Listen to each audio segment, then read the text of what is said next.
نہیں، وہ تو مر گئے ہیں، وہ تو فوت ہو گئے ہیں، لیکن آپ کندھے پہ اٹھا کے بتا رہے ہو ہمارا کوئی لگتا تھا، آپ اس کا احساس کر رہے ہو، آپ اس کو عزت دے رہے ہو۔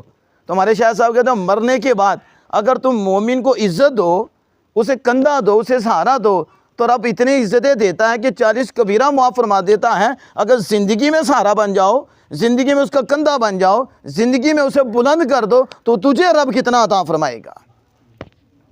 آج دیکھو نا کہ یہ تو عام بندہ ہے، اس کا کندھا بننے پہ 40 کبیرہ معاف ہو رہے ہیں، تو جو ماں باپ کا کندھا بن جائے اللہ اسے کتنا عطا فرمائے گا۔